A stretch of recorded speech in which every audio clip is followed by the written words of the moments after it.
Bom, eu costumo dizer que o meu chamado ele é mais um chamado de ensino.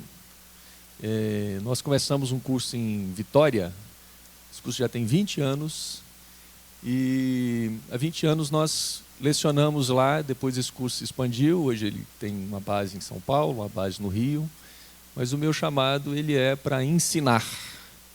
E Deus tem colocado isso no nosso coração para capacitar conselheiros.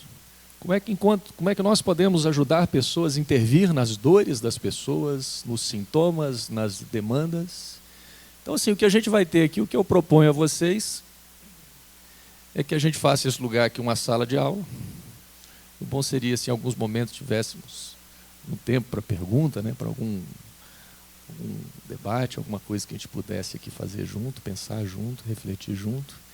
E eu quero deixar aqui alguns princípios para vocês. A minha proposta é, nesse primeiro momento, eu quero falar de alguns princípios de cura interior, focando aí a questão pessoal, familiar, todos os princípios que a gente vai falar aqui, como esse congresso está focado para a família.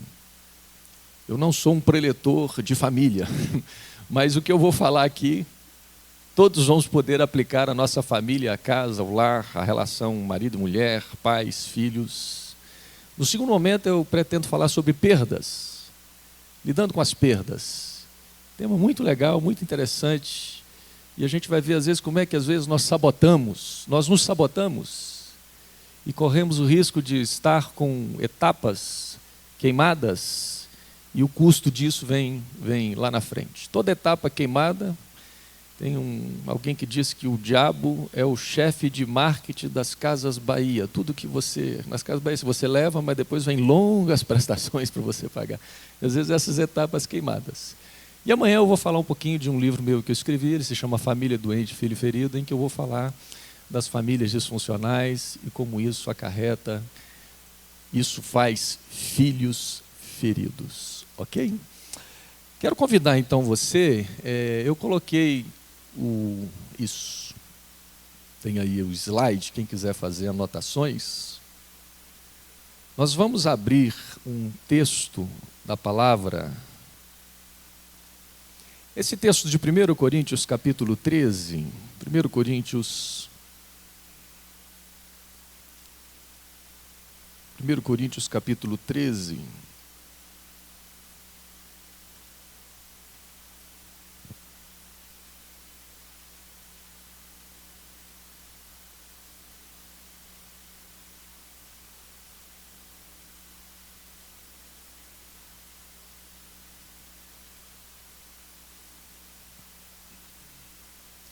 Primeiro Coríntios capítulo 13,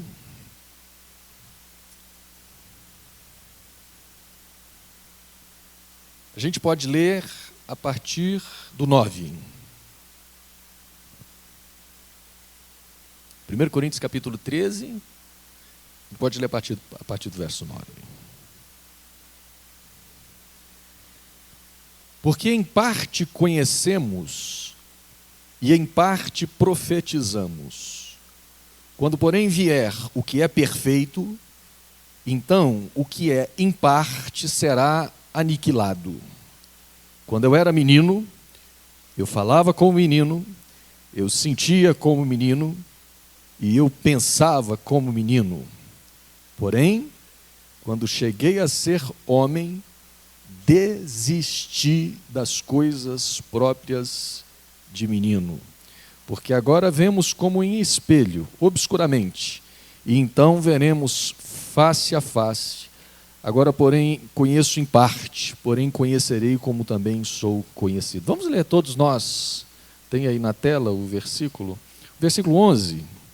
Vamos ler todos nós o versículo 11, vamos lá? Quando eu era menino,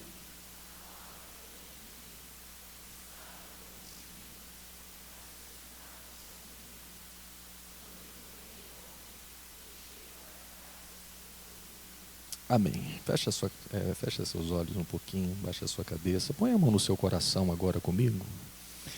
Vamos orar juntos, fala assim comigo: Pai Celestial, eu coloco o meu coração, a minha vida, diante de Ti. Pai, tudo que estiver no teu coração, traga para o meu coração.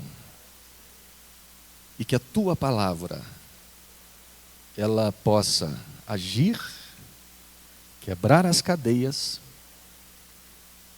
dar entendimento, curar, que a tua palavra seja espelho, para que eu me enxergue, para que eu me veja e me reconheça e contemple também o que o Senhor tem para a minha vida. Fala o meu coração e que eu saia daqui, Pai, melhor, diferente, para ser um agente curador lá fora, onde o Senhor me levar. Em nome de Jesus. Amém. Paulo fala, quando eu era menino, eu falava como menino, eu sentia, eu pensava, mas quando eu cheguei a ser homem, eu desisti. Essa palavra desistir, ela quer dizer tornei inoperante as coisas próprias de menino. Nesses 2 dias a gente vai discutir muito a questão do trauma, das fortalezas, dos cativeiros. E a primeira coisa que eu quero falar para vocês é que uma das características de um trauma, de um cativeiro, é que ele nos para. Toda pessoa ferida, marcada, ela é uma pessoa infantilizada. O indivíduo, quando ele sofre algum baque, se ele não trabalha isso, se ele não digere isso, se ele não enfrenta isso, o desenvolvimento emocional dele para. Então presta atenção. Você corre o risco de estar aqui nessa tarde, nesse início de noite, com 30, 40, 50 anos, mas emocionalmente você é pequenininho. Você pode cronologicamente ter não sei que idade, mas ainda você pensa como menino, você age como menino, você sente como menino. Às vezes nós temos áreas que cresceram, outras áreas que permanecem de menino. E muitas vezes nós entramos nesse conflito. Não sei se vocês já puderam parar para ver, mas muitas vezes as pessoas, em dados momentos da sua história, as pessoas elas têm problemas sérios. Quando vai enfrentar uma situação nova, aquela área de menino vem à tona. Tem gente que quando vai gerar um filho surta. A pessoa vai se casar, ela se vê sem habilidades. Então, o que a gente precisa pensar é, o que pode estar por trás? O que pode estar prendendo? O que me faz conhecer em parte, né? Eu quero propor para vocês, nesse início de caminhada, de conversa aqui durante esse seminário, é que a gente pense aqui em alguns princípios, algumas ferramentas que a gente pode trabalhar esse lado menino, esse lado que não cresceu.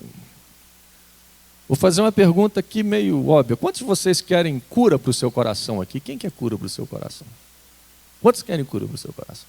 Eu costumo dizer assim, às vezes eu vou na igreja assim, às vezes eu estou muito empolgado, né? Eu falo assim, está amarrado espírito de mentira. Esse processo de cura interior é um processo difícil, não quero te desanimar não. Mas isso é um negócio complicadíssimo. Você sabe por quê? Porque o maior inimigo que você vai ter que vencer está dentro de você mesmo. O seu Golias está dentro de você. Esses gigantes se levantam. Você se lembra quando Adão e Eva pecaram? Eles se esconderam. Deus perguntou, onde estás? Ele estava atrás de uma árvore. Por que você se escondeu? É porque eu tive medo. E trava-se ali um diálogo. Você vai perceber que o ser humano, desde pequeno, eu me lembro meu filho ainda pequenininho, uns 3 aninhos de idade, tinha na época um desenho chamado Ben 10, um desenho que tinha umas coisas meio esquisitas. Ele ainda, 3 anos, tinha uns 2 aninhos e pouco, eu cheguei para ele e falei, filho, esse desenho e tal, aquilo era uma febre na escolinha dele. Aí eu falei, não vão, sentei, expliquei, né, para ele e tal. Então você imagina bem, ele devia estar com uns 3 aninhos. Um dia eu cheguei em casa, quando eu fui abrir a porta do quartinho dele, a porta estava emperrada. Aí eu firmei a porta assim, e a porta foi se arrastando. Quando eu olhei por trás, estava ele sentado na cadeirinha, firmando a porta para a porta não abrir, e assistindo o Ben 10. Porta fechada. E quando eu olhei para ele, ele falou assim, sai daqui, sai daqui, sai daqui. Mas o ser humano já tem todos esses mecanismos de menino. Fechar a porta, se trancar, não falar, se esconder, porque ele tem medo. E aí muitas vezes a gente cresce fisicamente, mas emocionalmente a gente continua criança, como menino. Às vezes isso acontece muito com casal, né? A mulher olha e fala assim, poxa, você parece lá fora um homem tão maduro, mas aqui dentro de casa você parece um menino. Você se comporta como criança. Eu já vi pessoas de mais de 60 anos chorando, agonizando traumas da infância, que nunca foram resolvidos, nunca foram falados. Então eu quero introduzir aqui com esse texto para dizer que nós precisamos desistir, tornar inoperante. Agora, bom seria se a gente apenas fizesse uma oração aqui. Vamos orar por cura, a gente vem e tal, mas a gente vê que esse processo ele precisa ser alavancado por algumas atitudes, por algumas tomadas de decisões que a gente precisa tomar. Bom, o primeiro princípio então que eu quero partilhar para a gente pensar nele é esse princípio chamado o princípio da verdade. Eu fiz aqui uma artezinha aqui, eu não sei mexer com arte, tá, irmãos?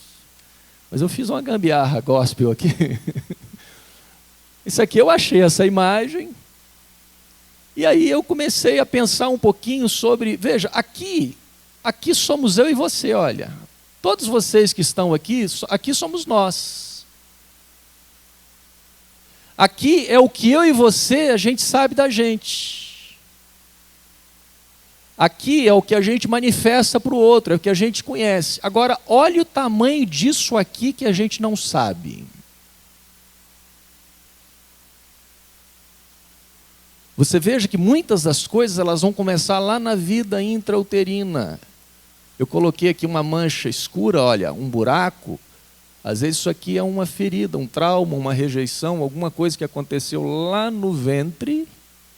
Hoje a ciência nos mostra que o bebê, a partir do 6º mês de gestação, ele já tem todo o seu sistema nervoso central autônomo formado, então ele é capaz de registrar, ele registra essas sensações, e isso fica aqui muitas vezes guardado. E lá na frente, olha o que isso faz, isso vai aparecer como um sintoma. Eu vou falar mais para frente sobre isso. Quem se lembra o que está escrito lá em Jeremias 17, verso 9? Que o coração do homem é o quê? Enganoso. O coração do homem é enganoso e desesperadamente corrupto. Então preste atenção. Eu e você queremos cura para o coração, mas o coração é enganoso. Você lembra de Paulo, quando Paulo fala assim, o que eu mais quero, eu não consigo fazer. E o que eu faço é o que eu não queria. Paulo entra nesse dilema. O coração do homem é enganoso. E a gente vai ver aqui algumas coisas, como é que mostra que o nosso coração é enganoso mesmo. Inclusive o nosso, de líder, de pastor, de cristãos. E desesperadamente corrupto. E o profeta pergunta, quem o conhecerá? Quem o conhecerá? E aí Deus fala através do profeta, eu, o Senhor, esquadrinho. Eu, o Senhor, esquadrinho. Jesus nos ensinou também em João 8,32. Quem se lembra que está em João 8,32? E conhecereis a verdade. E a verdade o quê? Então, eu gosto de usar um pouco essa didática e eu queria que você me ajudasse a ensinar. Você vai achar um vizinho aí do seu lado, diga para ele assim, se você quer cura para a sua vida... Vamos, gente, vamos exercer a voz aí, ó. Fala, se você quer cura para a sua vida, conheça a verdade. E a verdade vai te libertar. Quando você tem um sintoma e você vai no médico, Você chega para o médico, isso não pode acontecer igual ao meu avô, né? Meu avô estava com Alzheimer, assim, muito avançado, aí foi no médico. O médico falou assim, o que você tem? Ele falou, você acha que eu vou te dar essa canja? Eu que quero saber de você o que eu tenho. Eu falei, eu não vou te falar o que eu tenho, olha bem. Minha mãe está perto, eu não vou te falar o que eu tenho, você vai me falar o que eu tenho, né? Bom, e conhecereis a verdade. Quando você tem um sintoma no corpo, o médico vai fazer uma anamnese, uma entrevista, vai fazer exames, porque o que ele quer saber antes de tratar? Ele quer saber a verdade. Ele não quer tratar o sintoma. Ele quer primeiro na causa, não é isso? E Jesus disse, conheça a verdade. E eu quero aqui partilhar um pouquinho com vocês sobre algumas verdades do ponto de vista da cura, do ponto de vista da alma, do ponto de vista do coração que é enganoso. Como é que a gente precisa conhecer esse coração, entender um pouco esse coração enganoso, desesperadamente corrupto? Bom, eu coloquei aqui que os medos que nós experimentamos e os riscos envolvidos numa autocomunicação honesta parecem-nos tão intensos. Olha que interessante, irmãos. Os medos que a gente experimenta, os riscos envolvidos numa autocomunicação honesta parecem-nos tão intensos que torna-se quase uma ação reflexiva e natural buscar refúgio em nossos papéis, máscaras e jogos. Isso é muito interessante. Às vezes você vem para a igreja. Às vezes eu costumo dizer que não tem lugar mais fácil de se esconder do que dentro da igreja. Não? Porque na igreja você já chega e já dá a paz. Às vezes você está em guerra, mas tem que dar paz. Né? O irmãozinho chega e te pergunta como vai. Você não vai falar para ele como é que você está, de fato. Não? E ele também não quer saber. Apenas, às vezes, é um clichê. Né? Como vai, e você vai falar, tudo bem. Às vezes você vem para a igreja em guerra, não é verdade? Você vem, tem uma nuvem negra em cima do seu carro, você está em guerra com a sua mulher, brigando com o menino, mas a gente sai do carro assim, né, põe um sorriso no rosto, e aí você assume novamente o seu papel. E quantas vezes a gente entra e sai desse lugar e a gente não se mostra, a gente não se revela. O Larry Klebb diz que muitas vezes as nossas almas não se tocam. A alma não fala, a razão fala, mas a alma não fala. O coração não está falando, as almas não estão se comunicando.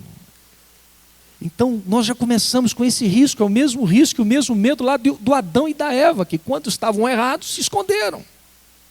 Assumiram papéis. O ser humano, naturalmente, ele não se conhece. O ser humano, naturalmente, não se conhece. Lembra do filho pródigo? Ele sai de casa e vai se debelar, ele despende todos os seus bens. E esse moço vai quebrando a cara, quebrando a cara, quebrando a cara. Chega um momento em que nem a comida dos porcos ele podia comer. E o que acontece com ele? Diz o texto que ele finalmente cai em si. E caindo em si. Gente, olha que interessante. Você sabe quando é que a pessoa muda? Quando ela cai em si. Quando ele olha, ele se dá conta da verdade. Ele diz, meu Deus, o meu pai é um homem bom, o meu pai é um homem misericordioso. Eu estou aqui comendo, quer dizer, ele já estava no estágio que nem comida de porco ele podia comer. E ele se lembra do pai. Ele diz, eu vou voltar para casa. Lembra de Paulo. Quando Paulo foi visitado pelo Senhor, ele viu uma luz, ficou cego. Essa cegueira, possivelmente, falava dessa cegueira que Paulo já estava nela. Ele não estava enxergando. Ele estava querendo fazer o bem, perseguindo a igreja, mas a coisa não ia. Quando Adão errou e Eva, Deus pergunta, Adão, onde estás? A Bíblia tem perguntas assim, um tanto quanto estranhas, né? Deus onisciente pergunta, Adão, onde é que você está? Ah, Deus não sabia? Sabia. Mas o negócio é, será que o Adão sabia? O cego está lá, Jesus, tem misericórdia de mim, Jesus. Jesus chega e fala assim, o que queres que eu te faça? O cara está lá na cadeira de roda, o paralítico, para entrar no tanque, um entra na frente. Aí Jesus chega e pergunta assim, você quer ser curado?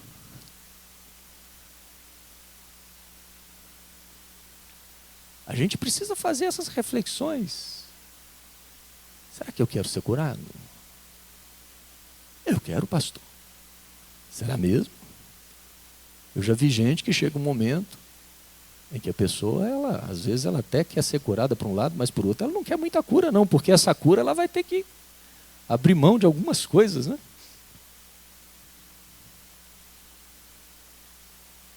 Nós desenvolvemos defesas destinadas a nos poupar da confrontação honesta com o nosso eu. Essas defesas acabam se tornando verdadeiras barreiras que nos impedem de enfrentar verdades guardadas. É interessante que o eu do homem, o coração enganoso do homem, nós temos mecanismos de defesa dentro de nós, para quê? Para distorcer a verdade. Gente, quantas pessoas eu já trabalhei, a pessoa sofre um trauma, uma ferida, sabe o que o eu dela faz? Esconde a verdade. Sabe o que o coração da pessoa faz? Distorce a verdade. Eu já atendi pessoas que vêm até mim falar das dores dela. Nunca vou me esquecer de uma senhora que o problema dela era o marido. O marido era terrível. E ela ia falando daquele marido. Ela falava de um jeito que me dá vontade de sair dali e dar uma coça no marido dela. E ela ia falando, e aquele homem ia falando. Falei, meu Deus, mas como é que pode ter um homem desse? E ele ia falando, e a gente voltava na semana seguinte, falando. Aí chegou um momento que ela foi trabalhando, liberando, e tal. Aí chegou um momento, irmãos, um dia ela chegou para mim e falou assim, eu queria te falar um negócio, eu estou com vergonha. Falei, o que é? Eu entendi que o problema não era ele. E ela falou assim, o capeta lá em casa, pastor, sou eu, não é ele. Eu estava enganada. Mas eu caí em si. Eu conhecia essa verdade, que o problema era eu. O ser humano ele é capaz de distorcer a verdade. Presta atenção numa coisa, gente. Quando você olha para o lado e vê alguém, você sabia que você não vê esse alguém? Você está vendo a sua visão desse alguém. Que pode não ter nada a ver com quem é essa pessoa. Quando você traz uma história para alguém, você não traz a história em si, você traz a sua maneira de interpretar essa história, que pode estar certa ou completamente errada.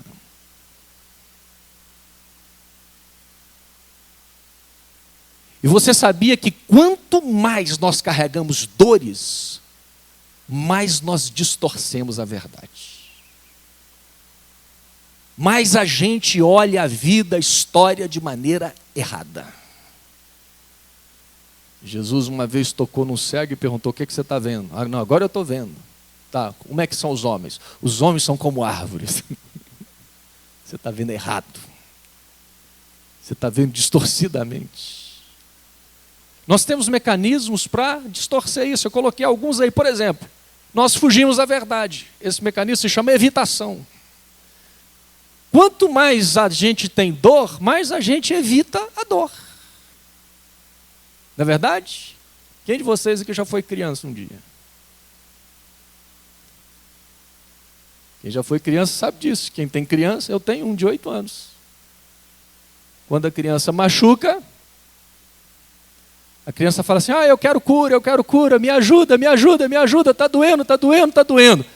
Aí quando o papai e a mamãe vai chegando perto, um dia eu estava num congresso em Fortaleza, aí estava assim, o pastor botou as crianças, não sei porquê, estavam sentados, tinha um lugarzinho dele assistir o culto, eu contei essa história, a meninada rachou de rir, porque é isso que acontece. Aí a criança chora, está doendo, papai, mamãe, e aí quando o papai e a mamãe vai chegando perto do lugar da dor, a criança fala, não toque, não mexa.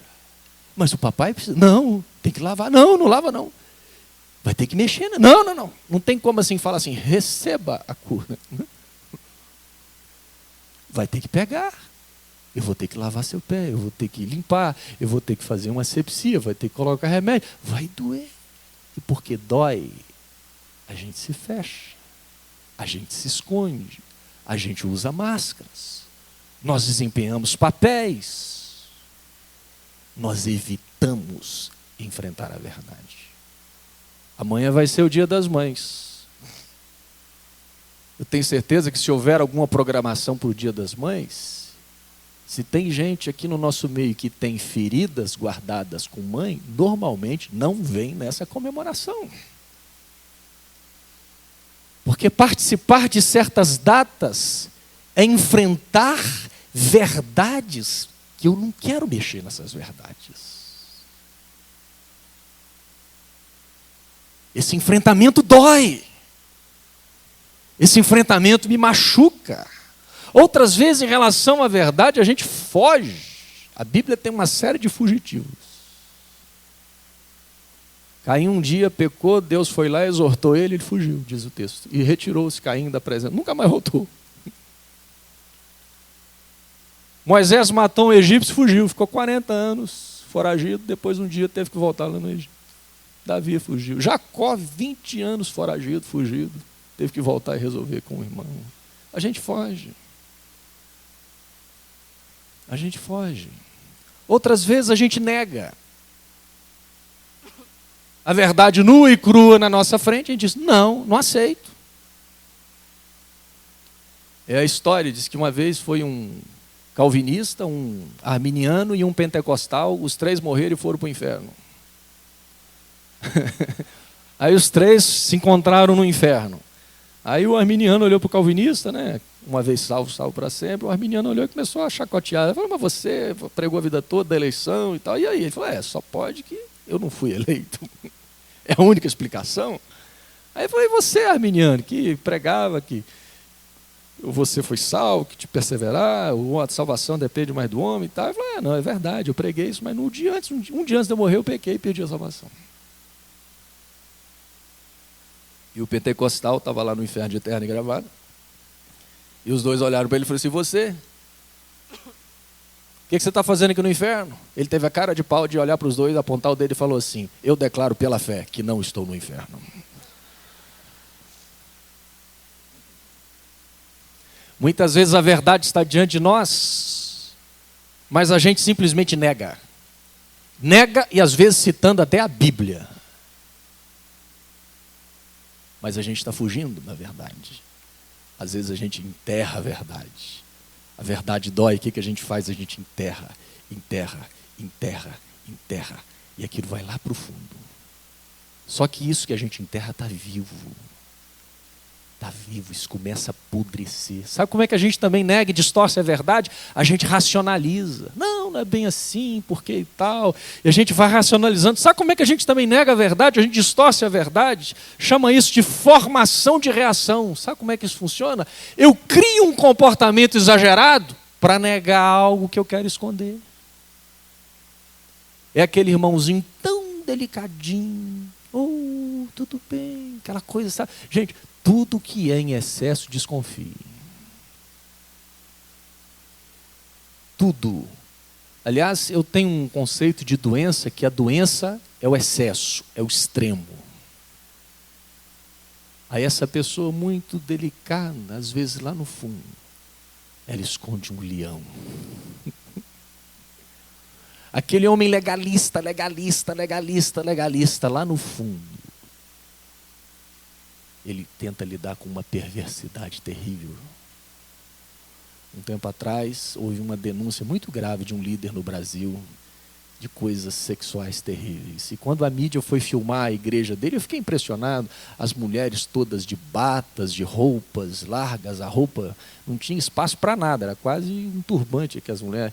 Eu falei, mas que interessante, como é que a perversão e o legalismo caminham de mãos dadas, são faces, são lados, a moeda está aqui, mas o legalismo é um lado, a perversão é o outro, mas os dois estão juntos. O ser humano foge da verdade assim. Legalista, legalista, legalista, para esconder a perversão. Ou ele também, sabe o que ele faz com a verdade? Ele joga para outro. Isso é o que mais a gente vem atendendo, por exemplo, casais. A pessoa tem uma raiva, um ódio do pai terrível. Nunca resolveu esse ódio, o que ela faz? Joga para o marido. A esposa tem um ódio terrível do pai e da mãe. Não resolve, o que ela faz? Desloca para o filho. Teve uma madrasta que apunhalou, pisou, não resolveu isso, não canalizou, não perdoou, não falou, não chorou. O que é que faz? Um dia gera um filho e ela é agora a nova madrasta desse filho.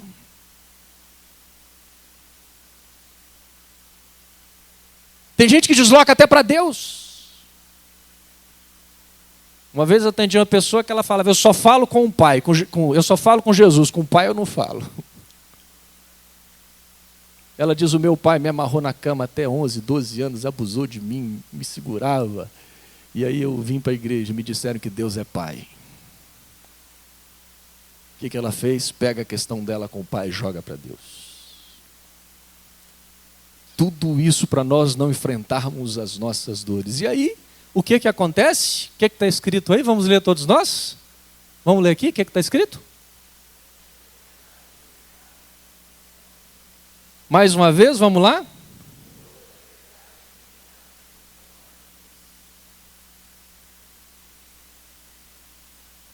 Toda verdade negada, ela retorna como um sintoma.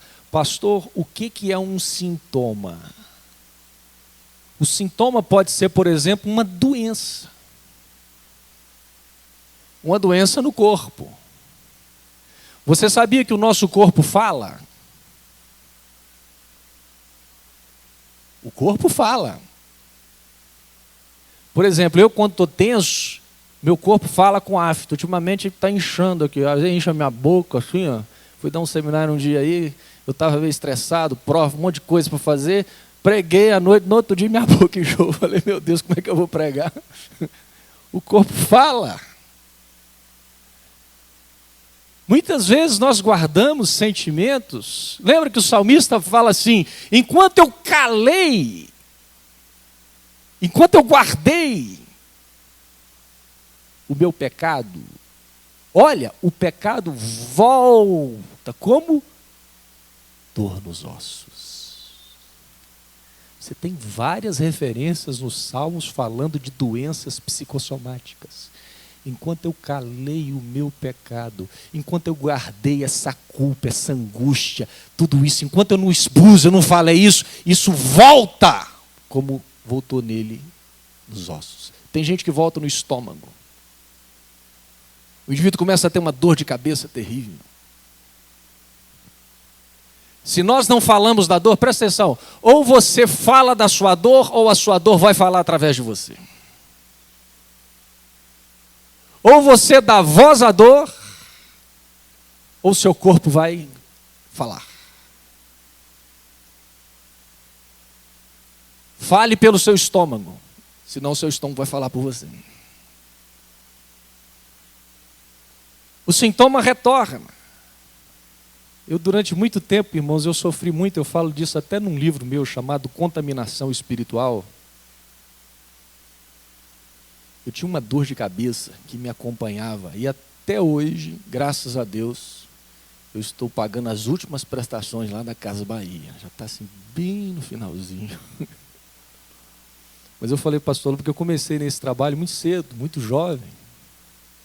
Eu não aconselho ninguém assim a começar nada assim muito jovem, com pouca estrutura. Eu fui colocado com muita responsabilidade, muito novo. Com 17 anos, meu pastor já começou a me levar para os lugares, claro que eu queria e tal. E aí com 19 começamos um curso. E aí tem muita coisa.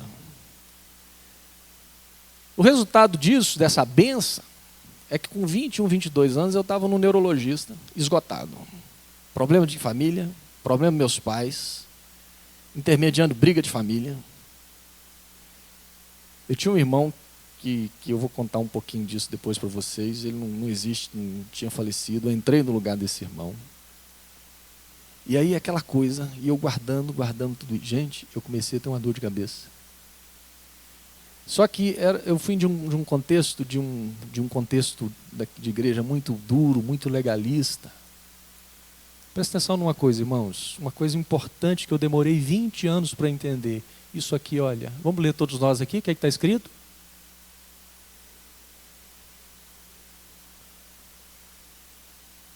Vamos ler novamente, mais forte?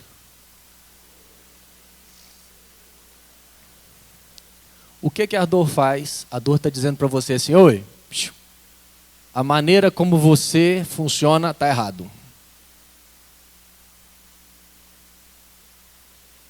E quantas vezes eu repreendi a dor? Eu falava, sai, speed dor. E a dor falava, não sai.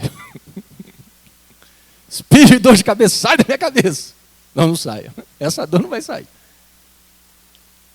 Eu era um guerreiro. Eu orava, eu ministrava, eu dava seminários, mas eu convivia com esse sintoma. E um dia eu nunca havia passado por um processo em que eu mesmo sentasse, eu era acostumado a ouvir, agora ser ouvido não. Isso acontece às vezes com muitas vezes nós líderes. Nós somos acostumados a ouvir as pessoas. Mas às vezes a nossa história nunca foi contada. E um dia eu parei para contar a minha história. Irmãos, quanta coisa eu nunca havia dito, falado, confessado, colocado para fora. E de repente eu comecei a ver que aquela dor, ela era o reflexo de angústias, de tristezas, de legalismo, principalmente legalismo. Eu comecei a ver que toda pessoa legalista, perfeccionista, é um sintoma, é dor de cabeça. E é interessante, e outra coisa, quem vinha trabalhar comigo começava a ter dor de cabeça. Olha que interessante, eu tinha o ministério da dor de cabeça. Não sei se o pastor Lobo já viu esse ministério, o ministério da dor de cabeça. Minha mulher veio, casou comigo, boazinha, daqui a pouco começou a ter dor de cabeça. Funcionário vinha trabalhar comigo, já tinha um escritório, vinha, daqui a pouco, pastor, vou na farmácia fazer o quê? Vou comprar uma Neuza. E saiu, eu falei, meu Deus, mas que raio do que isso é ministério? Porque eu comecei a perceber que a maneira como eu funcionava, eu queria colocar os outros para funcionar do mesmo jeito. Perfeccionista, legalista, ansioso, fazia 2, 3 coisas, 4 coisas ao mesmo tempo, e botava todo mundo para entrar nesse. Resultado? Qualquer um, dadas as minhas circunstâncias, que entrasse no meu ritmo, ia desenvolver dor de cabeça. Então veja, quando você não dá conta, quando você não trabalha as suas questões fazem um sintoma. Para que o sintoma? Para te parar. O sintoma é para te parar. O sintoma, às vezes, é a voz tá vocalizando, falando de algo que está errado. E às vezes você quer tirar o sintoma, mas você não quer mudar. Pastor, olhe por mim, pede o Senhor para tirar o sintoma, mas eu quero continuar funcionando do mesmo jeito.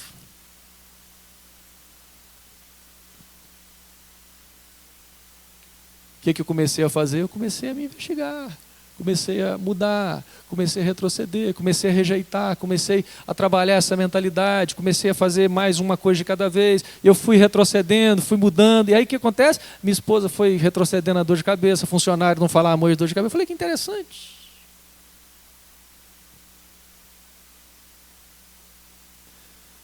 O sintoma pode ser uma doença emocional.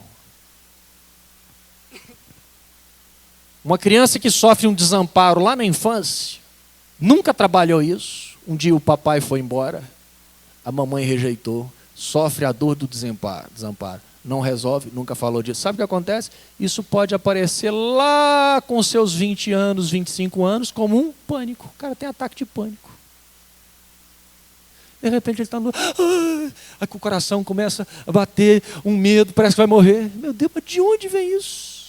De uma dor que nunca foi trabalhada. Eu sempre comparo a dor a uma historinha que eu sempre conto do tatu. Diz que tinha um tatu que cometeu um crime terrível. O tatu foi julgado na selva. O tatu ia ser decapitado, condenado. E aí, numa selva, o leão estava julgando o tatu. E aí tinha a promotoria e o advogado do tatu era um macaquinho muito esperto. E aí tudo estava levando para o tatu ser condenado. Aí quando chegou o macaquinho, o advogado viu que não tinha jeito, ia ser pena capital, aí o macaquinho se levantou e falou assim, olha, diante da plateia, né, diante da assembleia lá que estava lá naquele tribunal, e falou assim, olha, na verdade eu defendi esse tatu até aqui, mas eu quero dizer para vocês que agora eu estou do lado de vocês, o tatu não presta, esse tatu tem que morrer mesmo. Aí o tatu ficou desesperado. Né? O tatu falou, meu Deus, o que eu vou fazer agora? Aí o macaquinho falou, ele tem que morrer mesmo. Aí, só que o macaquinho falou, só que é o seguinte, se a gente matar ele decapitado, vai ser uma morte rápida indolor. Nossa, aí o Tatu ficou desesperado. Diante de todos os crimes que ele fez. Aí o pessoal assim, mas o que você propõe?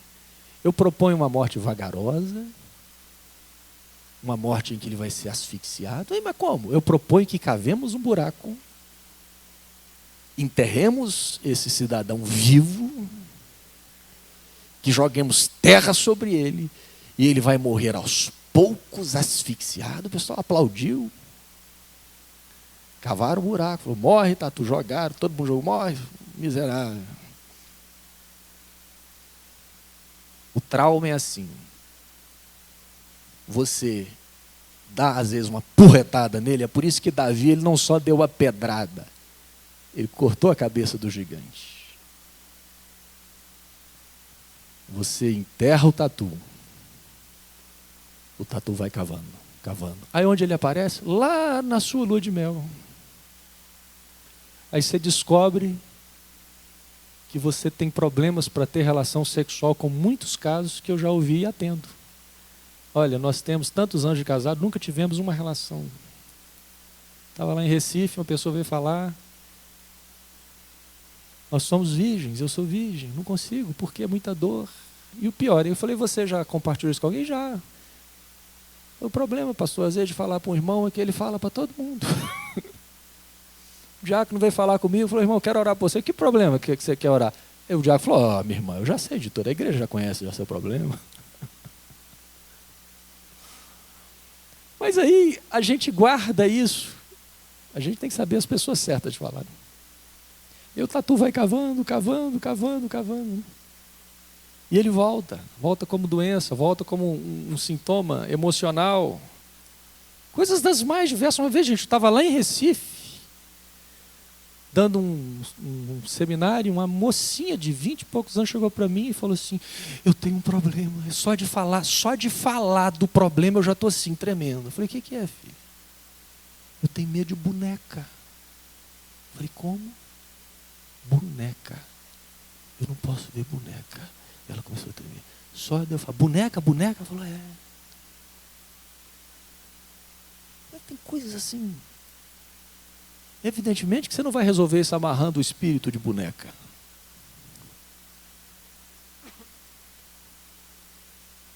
Tem um tatu enterrado.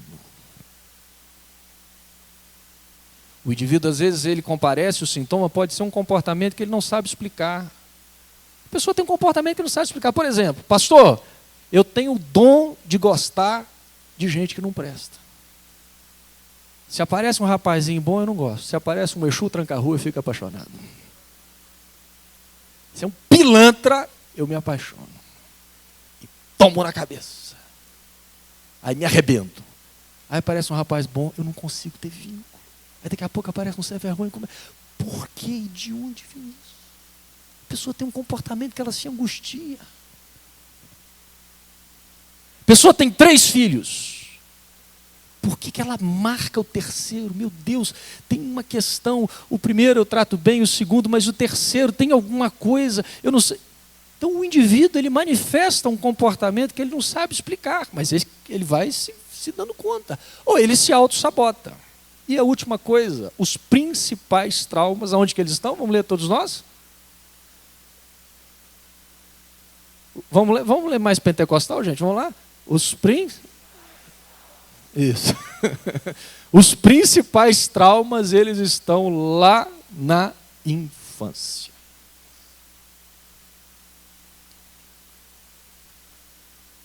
Já está lá.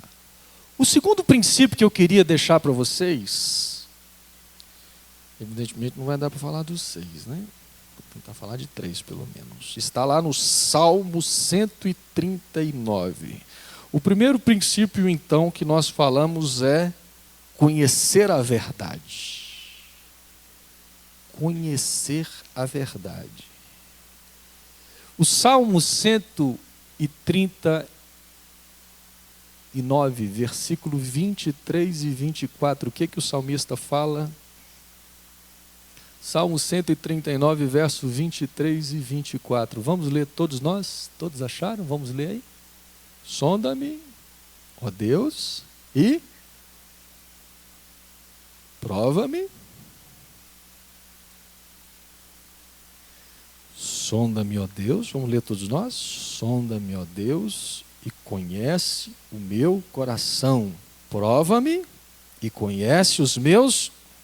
E veja o verso 24, o que o salmista fala? Vê se há em mim algum caminho mau. O que é o trauma? O trauma é o caminho mau.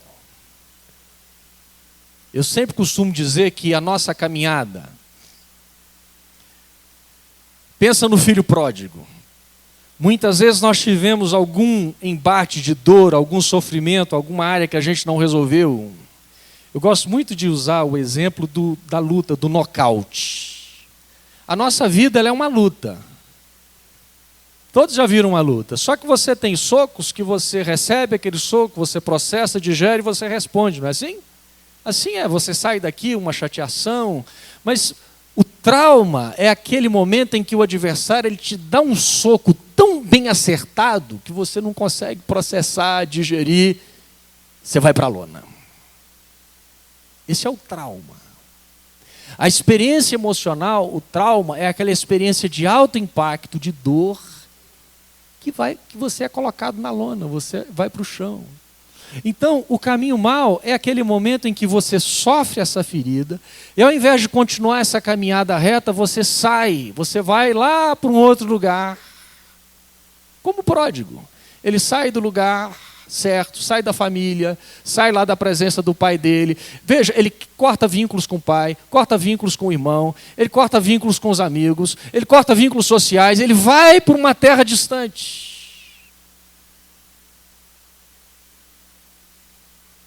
E aí, lá na frente, vem o resultado. O salmista diz: sonda-me, ó Deus. Pense você, por exemplo, talvez você tenha passado por algum momento de muita dor na sua história. Depois daquela dor, a sua vida nunca mais foi a mesma. Pastor, eu olho para a minha história, é um divisor de águas. Antes do divórcio, depois do divórcio.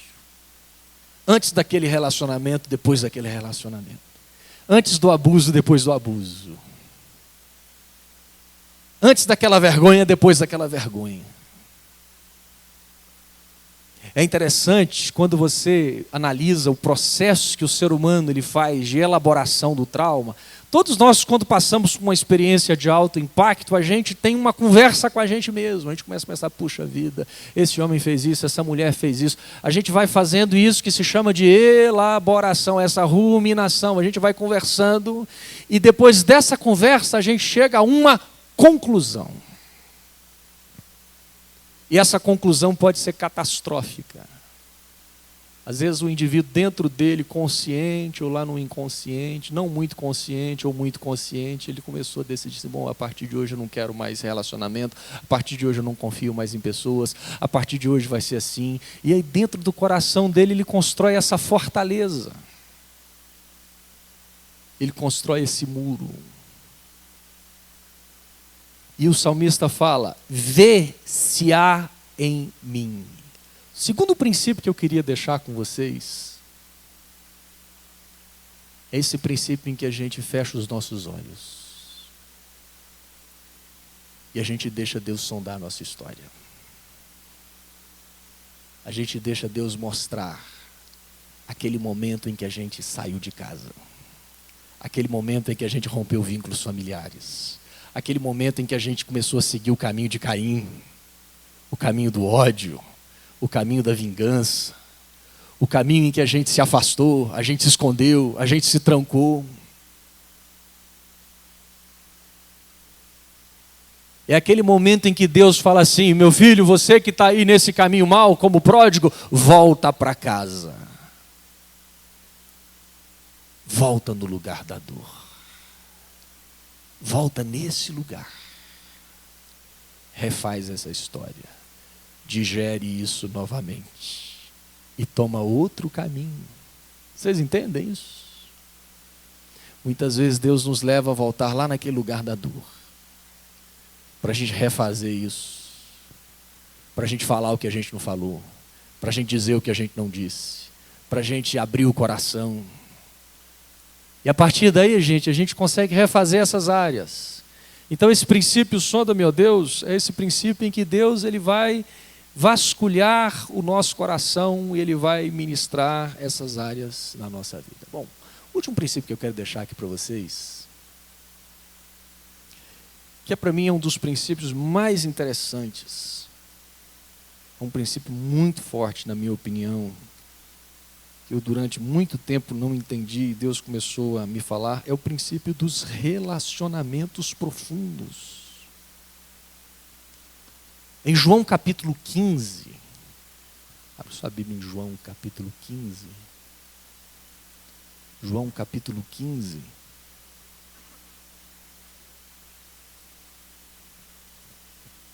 João capítulo 15, versículo 15.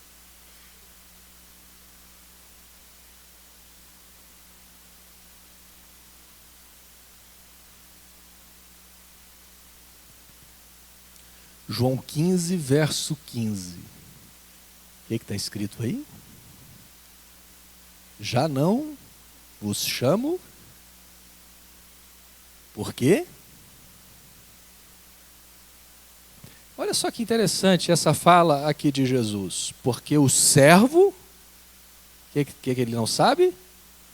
Ele não sabe o que faz o seu Senhor. Mas tenho-vos chamado de quê? Amigos. Porque tudo quanto ouvi de meu Pai vos tenho dado a conhecer. Presta atenção numa coisa aqui. Olha aqui para mim um pouquinho. Qual foi o ápice do discipulado de Jesus? Qual foi a principal ferramenta curadora de Jesus com seus discípulos? Uma amizade profunda. Jesus convida, veja, estatisticamente Jesus gastou a maior parte do tempo dele com 12 homens. A sobra ficou para a multidão. Mas alguns dizem que 80% do tempo de Jesus, ele se dedicou a 12, e de 12 ele tinha 3. Primeiro ele os chama de discípulos, depois ele os chama de apóstolos, e o maior de todos os títulos, amigos. Você se lembra de que Jesus chamou Lázaro? Quando ele fala que Lázaro morreu, ele diz assim, o irmão Lázaro morreu, não diz o amigo. Por quê? Porque era um clichê? Não. É porque onde é que ele pernoitava? Ele criou vínculos. A morte de quem ele chorou? Do Lázaro. Por que os relacionamentos profundos eles são tão importantes nesse processo para trabalhar a alma? Sabe por quê, gente? Presta atenção numa coisa. De onde advêm os traumas das pessoas? Das relações que fracassaram. O que é um trauma? Trauma é o resultado de um relacionamento fracassado. Pegue todos os traumas que as pessoas vêm trazer para você. O que existem por trás dos traumas? Pessoas. Pai, mãe, cônjuge, padrasto, avô, tio, namorado, namorada. Pessoas. Trauma é resultado de uma relação mal resolvida com pessoas. Por que a cura ela precisa passar pelo relacionamento? E aqui nós vamos entrar num outro problema. Porque o trauma, ele não nos apenas faz a gente evitar a verdade. O trauma também ele nos torna superficiais nos nossos relacionamentos. O trauma ele faz com que a gente fuja dos nossos relacionamentos. De aprofundar os nossos relacionamentos. Gente, houve uma pesquisa nos Estados Unidos, falando só de pastores, entre quase 1000 pastores, eles foram fazer um questionário. Olha que interessante. Foram perguntar da família, do pastor, da saúde psicológica, várias coisas. E foram ver a vida social do pastor. Olha que interessante, 70% dos pastores entrevistados em quase 1000 responderam não ter ao menos um amigo mais chegado com quem abra o coração. Você corre o risco de estar aqui no meio de todas essas pessoas sozinho. Ninguém conhece você. Olha que interessante, Jesus disse assim: já não vos chamo servos, porque o servo não sabe o que faz o seu senhor. Sabe o que eu deduzi isso? Normalmente um irmão não sabe o que o outro irmão faz.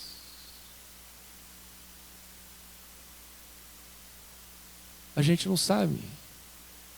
A gente tem graus.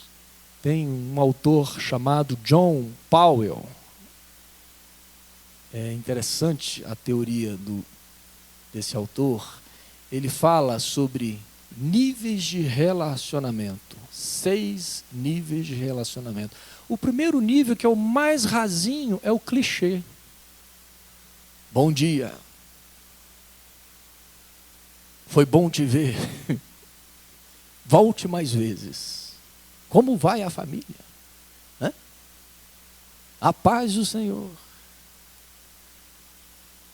Né? Graça e paz, ou paz e graça. Às vezes é bom revezar um pouquinho. Em vez de graça e paz, você fala paz e graça, para dar uma diversificada. É o clichê. Como vai? Você vai lá nos Estados Unidos, não difere. A pessoa fala assim: are you fine? Você está bem? Fine. Ele quer saber como você está? Não. E você quer falar para ele como é que você está? Também não. Quem pergunta não quer saber. E quem responde não quer falar. A maioria, bom dia, boa tarde, a paz, irmão. E aí, a família, tudo bem? Aleluia. Tá. O máximo que a gente fala, pastor, assim, o máximo é assim: e aí? Eu não, estou passando uma prova. Que prova? É uma luta. Que luta? É uma luta lutada. Ou então é um fato, né? Ó, a igreja hoje está bonita, hein? As luzes estão acendendo, né? Olha que banda bonita. Hã? E aí? Como é que foi seu dia? Ah, foi bonito. Pois é, fui na praia hoje, né? No seminário. Assim, a gente fala. Esse autor, o Powell, diz que 80% não sai desse grau. Bom dia, boa tarde, o dia está bonito, a igreja é uma prova aprovada, é uma luta lutada e fica por aí. Ele diz que 20% passa para o grau seguinte, que é o grau ideias. O que é o grau ideias? É quando você começa a falar o que você pensa. Aqui já começa o problema. Porque se eu falar o que eu penso, aí já começa a dar problema, pastor. Primeiro, para mim falar o que eu penso, eu tenho que olhar bem no olho da pessoa. Ou então pensando: fala você primeiro. Dependendo do que você falar, eu falo. Porque se eu falar o que eu penso, será que você vai me aceitar com o que eu penso? Você vai me aceitar com as minhas ideias? Então é melhor que eu as guarde. Um grupo ainda menor entra no grau sentimentos. Com quem você é capaz de falar dos seus sentimentos? Da sua ira? Da sua dor? Da sua vergonha? Nós vamos guardando. E ele diz que no relacionamento, o último grau, ele chama de comunicação culminante. Ele diz que isso aqui só acontece em amizades muito profundas, em que um é capaz só de olhar, já sabe. Só de olhar. Isso é muito comum nos casais, né? Os casais convivem muito. Só a minha esposa, às vezes, só de chegar e falar: eu estou vendo que você não está bem. Eu estou bem. Eu falei: não, eu estou vendo que você não está bem. Então veja, Jesus ele convida esses discípulos para um relacionamento, para uma koinonia, para uma comunhão. Tem uma psicóloga amiga no Rio de Janeiro, sabe o que ela fala, irmãos? Olha bem que interessante. Ela disse que ela poderia dar alta a 50% dos pacientes dela. Ela diz: de cada 10, eu poderia dispensar 5, se eles conseguissem apenas um amigo. E o que acontece no meio da igreja? Muitas vezes você tem pessoas para dizer a paz, como vai? Mas você não tem ninguém para dizer assim: olha, senta aqui que eu preciso compartilhar minha dor com você. Tem irmãozinhos que vão longe, né? Como vai? Só vitória. Esse é terrível, irmãos. Só vitória.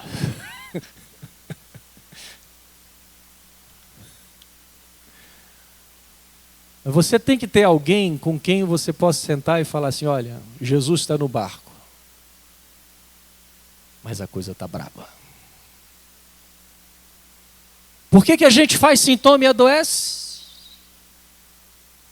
Porque a gente guarda as dores, a gente represa os nossos sentimentos, a gente não consegue partilhar ele para alguém, e aí o que acontece?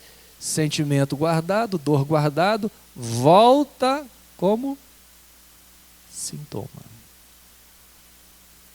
Então veja, nesse início aqui desse partilhar, eu quero deixar essas 3 ferramentas para você sair daqui refletindo. Primeiro, verdade. Tem alguma verdade que você corre dela? Tem alguma verdade que você foge dela? Dá medo só de pensar?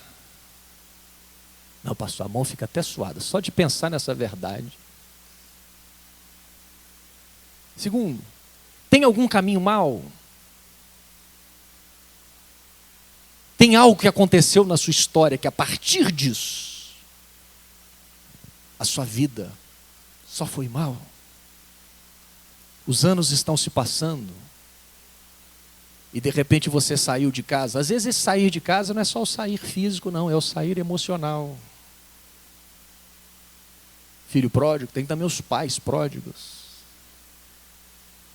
E a partir disso, desse fato, dessa história, gente, tem coisas que a gente vai precisar pedir a Deus para sondar. E tem coisas que vão emergir na nossa relação. Eu costumo dizer que essa cruz aqui, que a gente tem ela, olha bem para essa cruz, ela tem 2 dimensões. Isso aqui é fantástico para falar desse processo de cura. O crente saudável é o crente que consegue viver a dimensão vertical, a relação do homem com Deus, e ele consegue viver a dimensão horizontal, que é a relação uns com os outros. Existem processos que você só vai alcançar na relação com alguém. Quando você pegar isso e partilhar com alguém. Quando você fazer como Jesus, fizer como Jesus. Por que Jesus no Getsêmani, ele chama à parte Pedro, Tiago e João e ele abre o coração? Você tem relacionamentos profundos? Você tem um Pedro? Você tem um Tiago, uma Pedra, uma Tiaga? Você tem alguém que você consiga chamar à parte? Você tem alguém que conheça os seus quartos escuros? Você tem alguém que você já conseguiu falar de coisas que você nunca disse para ninguém?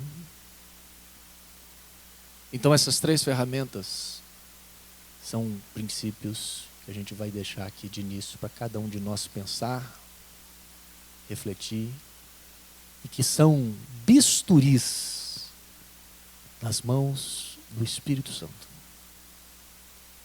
São bisturis, onde Deus vai falar assim: olha, tem uma verdade que você precisa enfrentar. Tem uma área na sua vida, pródigo, que você um dia rompeu e precisa voltar lá. Deus quer trabalhar isso em nós. Amém? Vamos ficar de pé.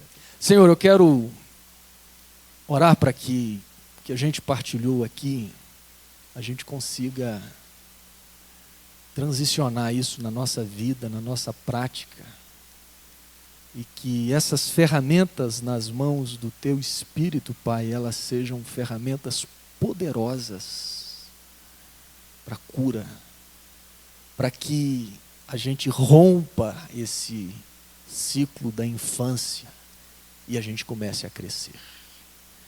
É certo, Pai, que esses princípios eles vão exigir de nós sair de trás da árvore, voltar para casa, cair em nós mesmos, arrependimento, humildade. E eu peço, Pai, que o Senhor nos dê isso. Levante também amizades.